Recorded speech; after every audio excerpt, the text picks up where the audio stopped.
Salve aquaristas, beleza? Aqui Renato Ribeiro, canal Delta Aquarismo, mais uma vez falando um pouquinho sobre peixe. Vamos trazer o Labial Bicolor no episódio de hoje, aquele peixinho simpático que lembra um tubarãozinho. Será se ele é um peixe realmente agressivo? Será se ele traria problemas para o meu aquário?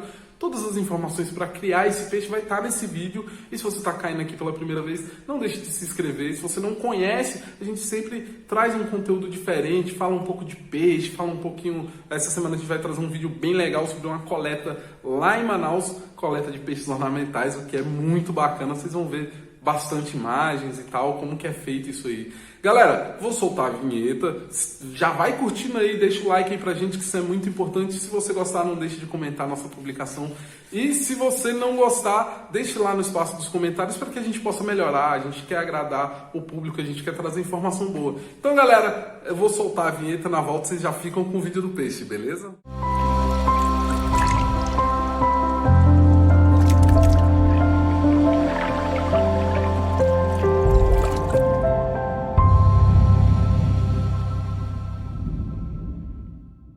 Tá aí o nosso peixe de hoje, conhecido popularmente como Labial Bicolor, mas pode ser chamado também de tubarão bicolor, de cauda vermelha, dependendo de onde você pesquise. Mas o seu nome científico é um pouquinho complicado. Epauseorhynchus bicolor. É mais ou menos por aí, galera. É um nomezinho um pouquinho complicado. Temos que tomar cuidado para não confundir com Labial frenatus. A diferença está nas nadadeiras. O Labial frenatus tem vermelho em todas as suas nadadeiras e pertencente ao mesmo gênero. O Labial Bicolor pertence à família Cyprinidae, ou seja, ele tem algum parentesco ali com os king, os tanictes e outros peixes que a gente conhece. Ele é asiático, corre, para ser mais específico, no sudeste asiático, na bacia do Chao Phraya, na Tailândia. Ele é endêmico desse lugar, então ele não ocorre em outros lugares do mundo, porém ele é um peixe de hábitos migratórios. Isso aí pode explicar um pouquinho do porquê esse peixe é considerado extinto no seu ambiente natural. Hoje não se encontra mais ele, pelo menos não com facilidade, onde ele vivia na natureza, porém ele é produzido em larga escala para abastecer o mercado do aquarismo. Ou seja, então ele é um peixe que comercialmente ainda tem muito, mas já no seu ambiente a gente não vai encontrá-lo.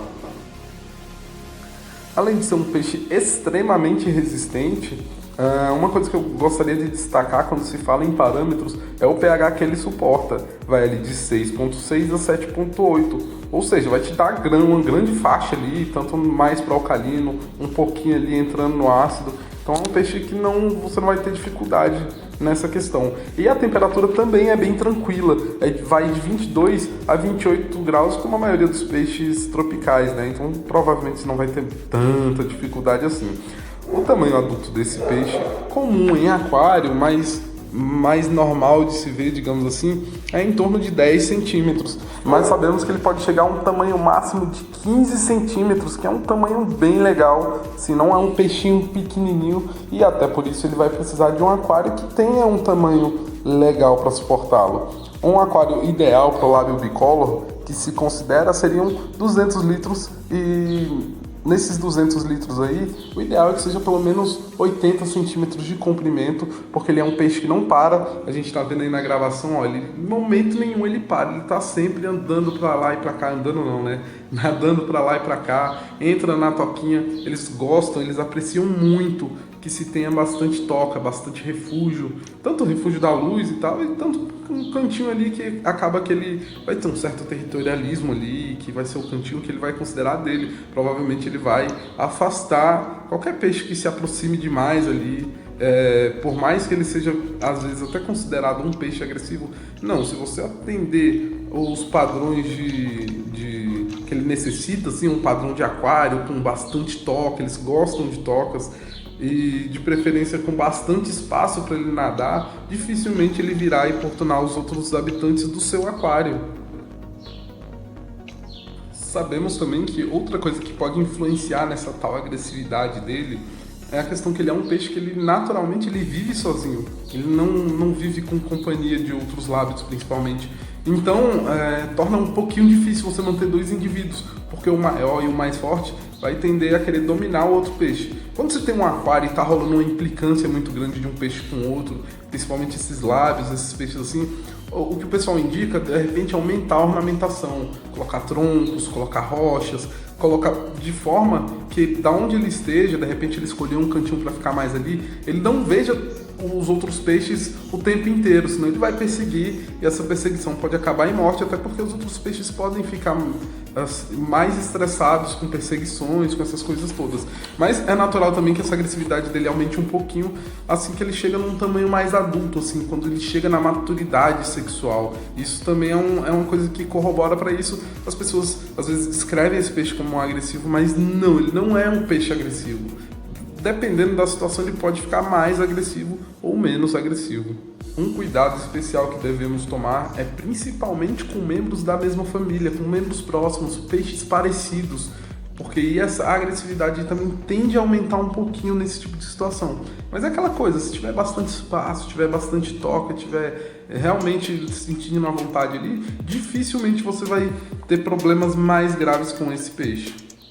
Uma situação engraçada é que esse peixe muitas vezes ele é vendido como um comedor de alga. E sim, ele pode se alimentar de algas, mas ele não vai ser dos indivíduos mais eficientes para essa função. Ele não vai ser tão eficiente como um comedor de algas chinês, como um flying fox, comedor de algas siamês. Apesar deles comerem, deles apreciarem bastante vegetais, ele não é daqueles que vão dar uma limpa legal no seu aquário. A gente sabe, peixes de fundo têm aquela necessidade, de preferência, principalmente no começo, quando ele vai estar mais tímido ali, tem que ter uma alimentação que afunde, que chegue até ele, porque nem sempre ele vai subir até a superfície, às vezes ele vai estar um pouco acuado.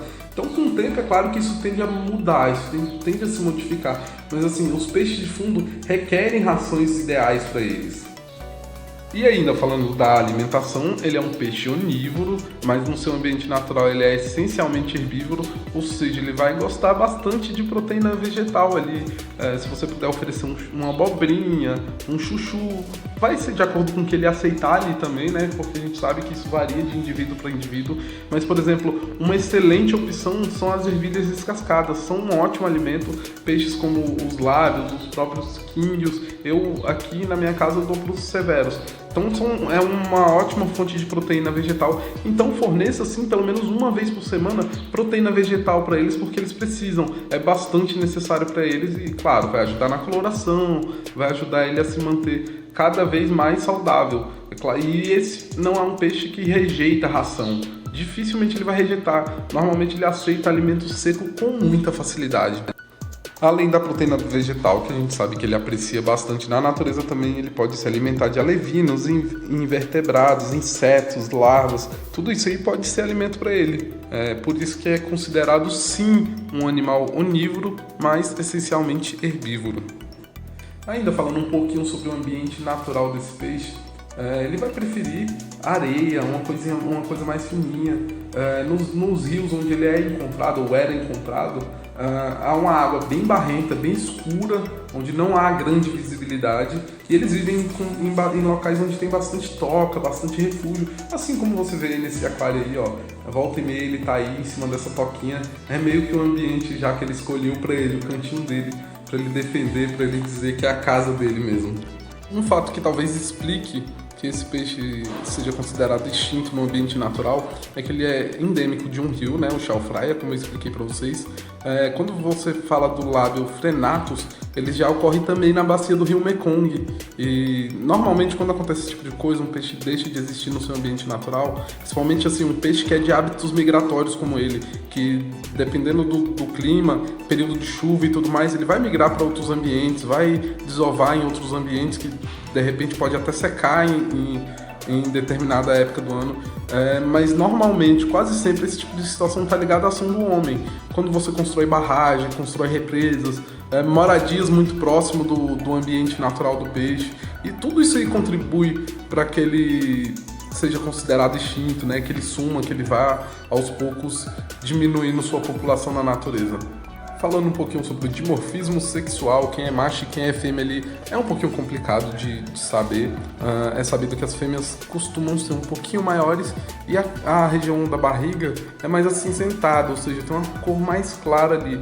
Os machos têm a cor muito mais viva, uma cor mais chamativa, um preto mais sólido em todo o corpo. Então isso aí já é uma forma de identificar É descrito em alguns locais que a nadadeira dorsal dele pode ser maior, mas isso não foi confirmado, então a gente não tem absoluta certeza que isso interfira. Ele é um peixe ovíparo e a reprodução em aquários é desconhecida, não há relatos, mas a espécie só existe até hoje por conta da reprodução em grandes pisciculturas na Ásia, onde eles usam hormônio. Como é um peixe extinto na natureza, muito provavelmente, se não houvesse esse tipo de reprodução, não teríamos esse peixe nos nossos aquários. Agora, minhas considerações sobre esse peixe. É um peixe muito legal, é um peixe que com certeza é muito dado para iniciantes, ele é muito forte.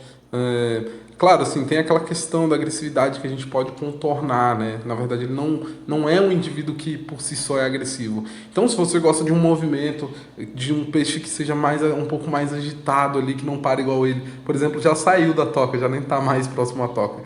Cara, é um peixe muito legal. Com certeza você não vai se arrepender se você optar por esse peixe aí. Assim, dentre os peixes asiáticos, acho que o bicolor, ainda mais que o frenato, chama muita atenção, apesar de ter seu nome ventilado aí como tubarão da cauda vermelha, ele não tem nenhum tipo de relação com os tubarões de água salgada. Ele pertence a um gênero mesmo Cyprinidae, então não tem muito disso. Pessoal, esse foi o vídeo de hoje. Muito obrigado a você que assistiu até aqui. Valeu mesmo. Tamo junto.